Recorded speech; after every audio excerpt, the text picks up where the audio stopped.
Hey folks, this is Gabe at Security Baron. Today we're reviewing the VPN IPVanish, which claims to have your internet activities simply vanish.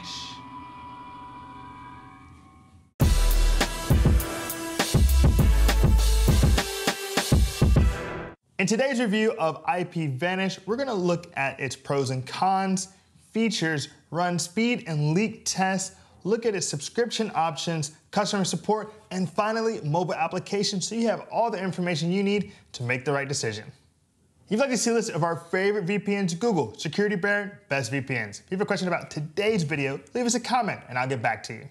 Let's look at the pros and cons of IPVanish, beginning with the pros. Now, you can connect up to 10 devices simultaneously, you can torrent files, and it has pretty impressive speeds for a VPN.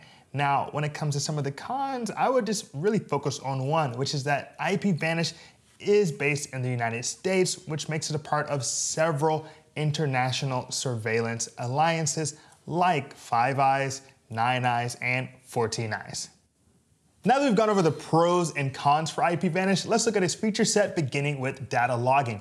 Now, IPVanish does not log the websites you go to, how long you used them, or any type of web traffic activity like that, but they do log what they call non-personal data, which is essentially the operating system that you're using, the browser type, and basically how long you've been on IPVanish. So they definitely log a little bit more than other companies. And in 2016, the Department of Homeland Security did issue them a summons and they complied handing over the certain data.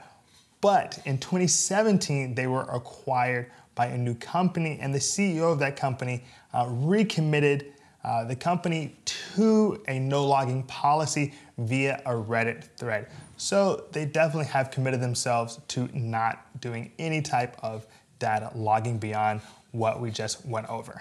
Now, when it comes to a kill switch feature and employing that mechanism to ensure that any browsing or things you're doing with a web app are not leaked in the case that IPVanish goes out, they actually do have that. So you shouldn't have to worry about your information getting out there or being exposed, because the kill switch feature or network lock feature is employed with IPVanish.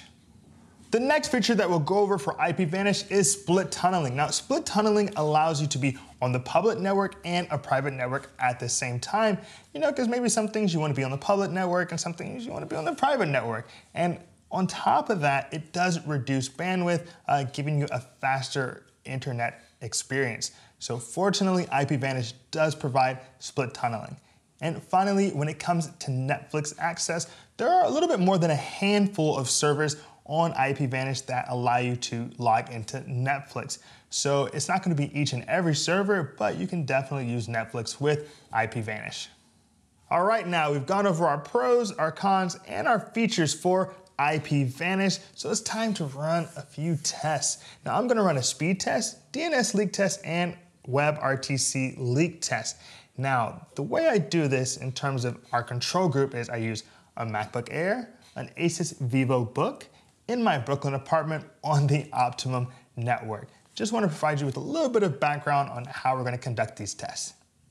All right, let's begin with the speed test. Now, when it comes to download speed on my Mac, it only slowed down about 15% compared to 62% on my Windows computer, which is a little rough. Now, when it comes to upload speed, the computers were more closely aligned. And with my MacBook Air, there was a decrease on upload speed of about 17% and only about 25% on the Asus VivoBook. Now, the final thing I tested was ping, otherwise known as latency, and this is the one category that the Windows computer actually beat the Mac. It only increased to 15 milliseconds with the VPN compared to 14 without the VPN, or for you percentage people out there, 7% more latency. Now on the Mac, my latency went from 14 milliseconds to 16 milliseconds, or a difference of about 14%. So overall, both computers did pretty well when it comes to speed tests, and the Mac was overall faster. Now, the next test that we're going to run is the DNS leak test. Now, DNS, or domain name server, is basically what happens when you go to a website like, oh, I don't know, securitybaron.com, and of course there's an underlying IP address there. You want to keep that in your private tunnel. You don't want that information to leak out. And fortunately, in our test, IPVanish passed. And then we ran a WebRTC leak test, or web real-time communication, which is essentially when two devices or computers link directly together for things like the exchange of large files, video chatting, or live streaming. You still want to maintain that privacy. And fortunately, when we ran our test for WebRTC leaks, once again, IPVanish passed with flying colors. All right, hold on, quick break. IPVanish is based in the United States, which is a part of various international surveillance alliances. How do you feel about VPNs based in the United States? We'd love to hear your thoughts. Leave us a comment below. All right, let's get back to the video.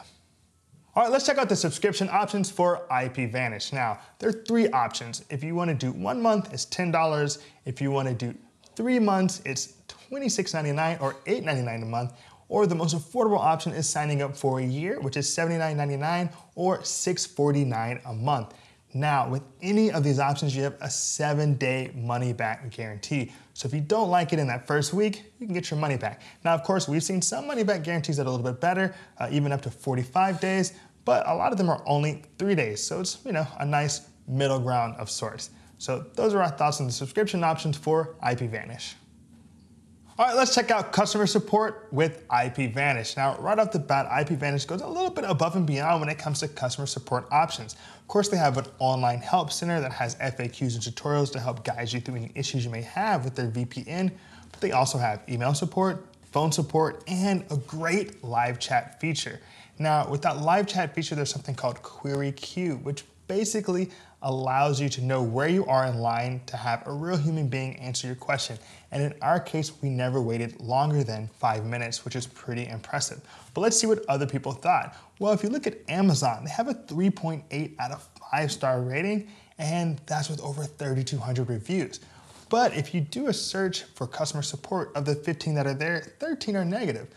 But that is a bit of a caveat, because when you look at anything post-2017, they do much better. And that's when IPVanish really overhauled their customer support system, adding these live chats and phone support. And that really bears out when you look at their Trustpilot ratings. Now, with Trustpilot, they have over 2,000 reviews. And of those 2,000 reviews, you cannot search by customer support. But we went through the first few pages, and each review post-2017, post the implementation of the new customer support, basically was really positive. So they seem to be having a very clear positive trajectory when it comes to their customer support.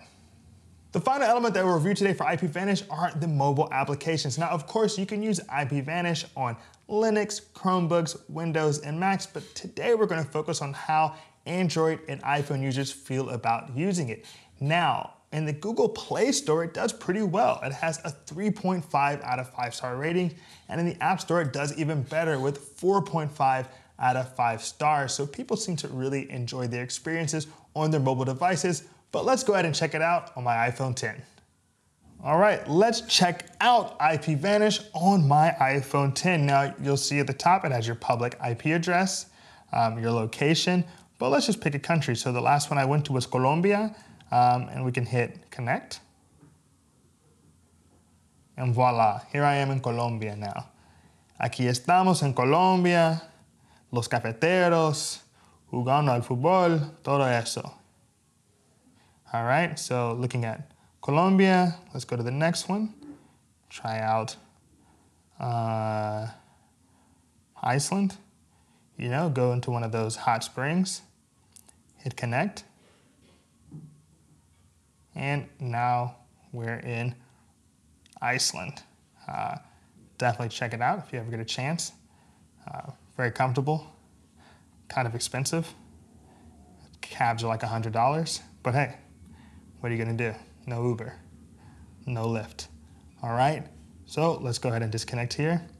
And let's hit that gear at the top right for our settings. See the different options. Let's go to the top left corner, click here, and you see the various servers. Overall, if you look, for example, now that we're in the Lisbon, Portugal, it's pretty straightforward. I like that I can go and choose in the app from a different way. I can go in one part and choose the country, or I can just go to servers in general and just go through the entire list and choose a country. So I can just decide on where I want to be from the servers list, or even if I disconnect, I can go and choose from another place. So overall, it's really useful, really intuitive, and just a solid app for your VPN needs. All right, we've come a long way with IPVanish, and you want to know, is it the right VPN for you?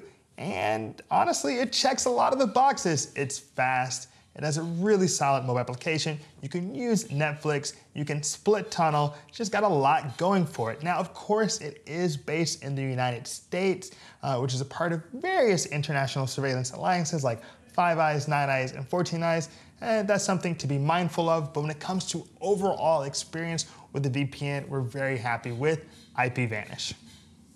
So that concludes our review of IPVanish. If you appreciated today's video, give us a like and hit that subscribe button. As always, this is Gabe at Security Baron. Be secure.